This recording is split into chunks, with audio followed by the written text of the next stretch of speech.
Después de una larga negociación hubo finalmente un acuerdo que se informó oficialmente esta semana y de eso nos vamos a ocupar porque está Alfredo Blanco, economista, ex decano de la Facultad de Ciencias Económicas de la Universidad Nacional de Córdoba, ya en comunicación con nosotros. Alfredo, ¿cómo le va? Buenas noches.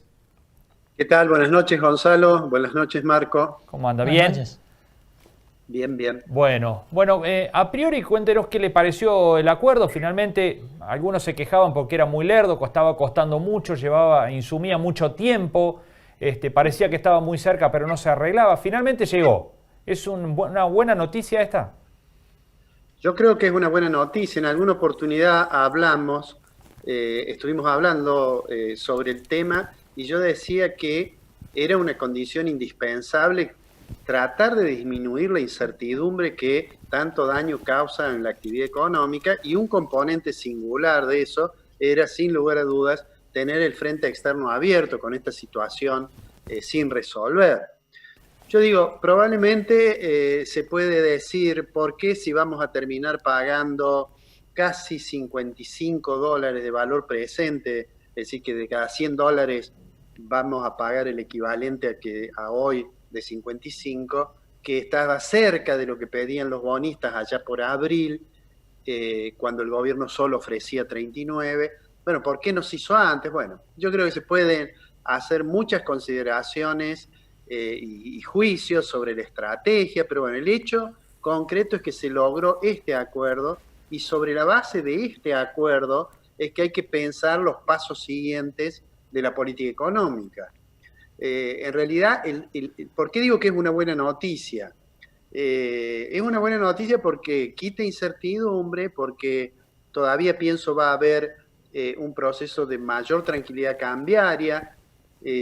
Vamos a tener una reducción seguramente del riesgo país, por supuesto dependiendo de cómo evolucionen otras decisiones. Pero digo, esto a las provincias además les resulta una buena noticia. La provincia de Córdoba, sin lugar a duda, el hecho de que se cierre el acuerdo con los bonistas, estos que tenían títulos que habían sido emitidos bajo ley extranjera, le da la posibilidad de pensar con un poco más de tranquilidad la reestructuración de su propia deuda, porque Córdoba tiene cerca del 90% aproximadamente de su deuda nominada en moneda extranjera. De manera tal que digo, bueno, eso es bueno. ¿Qué viene por delante? Bueno, habrá que avanzar. Bueno, se va a anunciar recién a fin de mes, el 28 de agosto. La expectativa es que el grado de adhesión a la reestructuración sea realmente muy alto. Se avanzará en dar el mismo tratamiento a aquellos tenedores de títulos que fueron emitidos bajo legislación argentina. Y por supuesto hay otro tema que está allí, que seguramente va a ser un tema bien complejo, que es la conversación con el Fondo Monetario Internacional. Yo el otro día decía, ni bien se anunciaba que se cerraba el acuerdo con los bonistas, decía, y que el Fondo Monetario, en particular su directora gerente, digamos, expresaba su alegría por el acuerdo. Digo, bueno, de acá en adelante vamos a ver qué tanto nos quiere realmente el fondo, no solamente en el discurso acompañar a Argentina, sino que tenemos, bueno, ahí un crédito de casi 45 mil millones de dólares, que habrá que discutir qué hace con eso Argentina, que no lo va a poder pagar, por supuesto, y que tendrá que caminar hacia otro programa que le permita atender esa deuda, ¿no es cierto? El Es decir, acuerdo con el pedirle al fondo fondo. o la discusión con el fondo puede ser más compleja en el sentido de que el Fondo Monetario suele establecer condicionamientos a la política económica.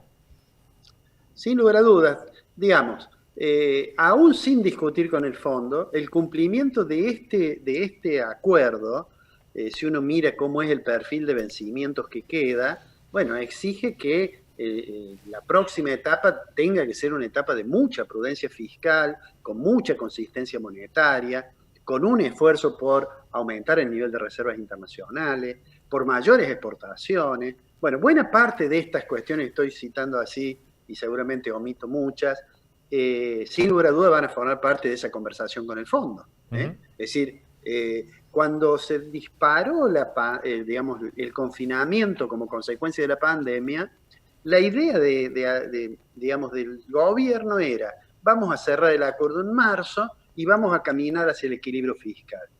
Bueno, todo eso parece la prehistoria.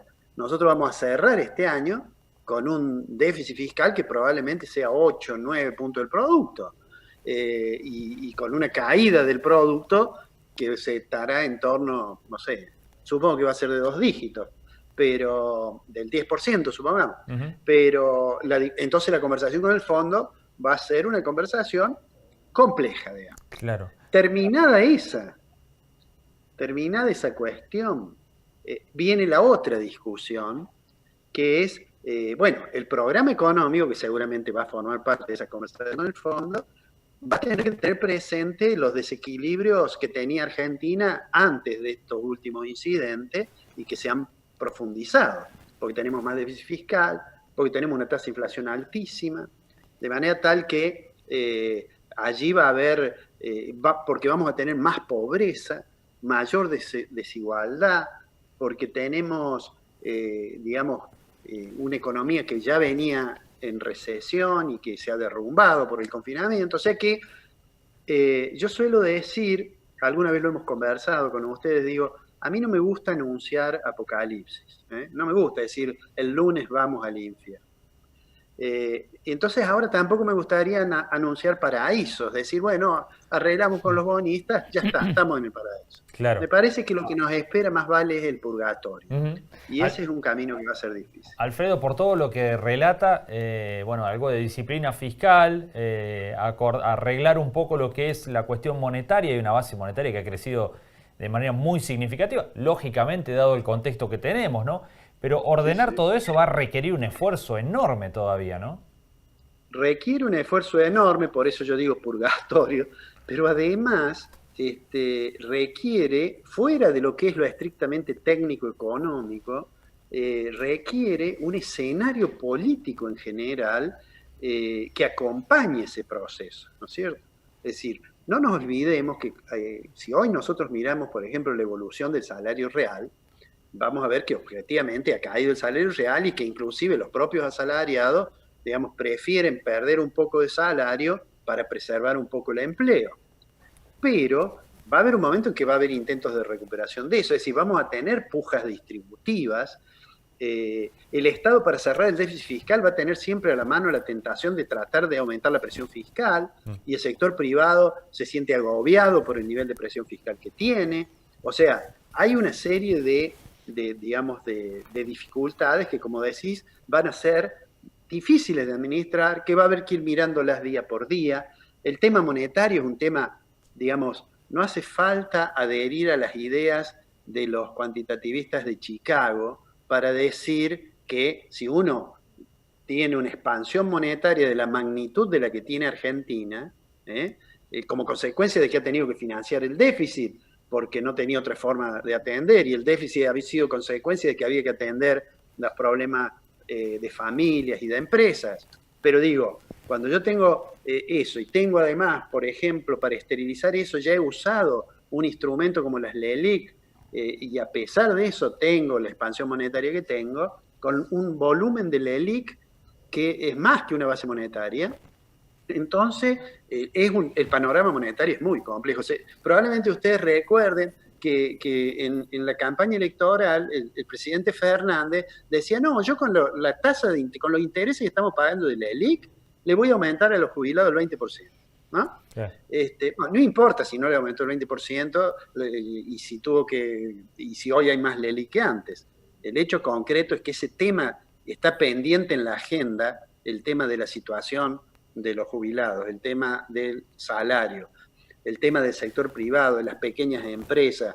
Realmente un panorama muy complicado, pero este es un buen dato, digamos, es decir, bueno, por lo menos este tema que nos evita tener dificultades que ya Argentina tuvo en el pasado.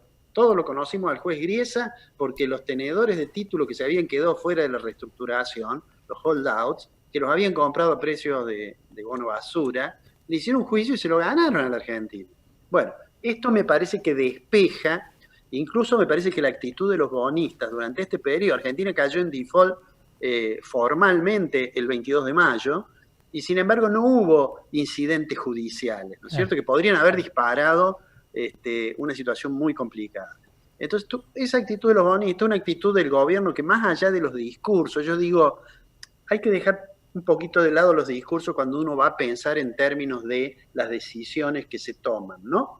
Porque, bueno, el gobierno va a tratar de hacer ver, y a algunos sectores del gobierno decir, mire, en realidad le hemos quebrado el espinazo al capitalismo financiero internacional, y bueno, y esto forma parte de la liberación nacional o cosas por el estilo, y del otro lado va a haber gente que va a decir, no, esto usted tendría que haberlo hecho pagando todo en marzo, bueno.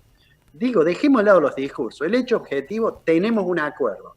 Ese acuerdo, más el acuerdo para los bonos en legislación nacional, más el acuerdo con el fondo, nos van a poner en un panorama en que Argentina va a tener que hacer grandes esfuerzos para no volver a repetir esta historia cíclica que nos causa tantas frustraciones.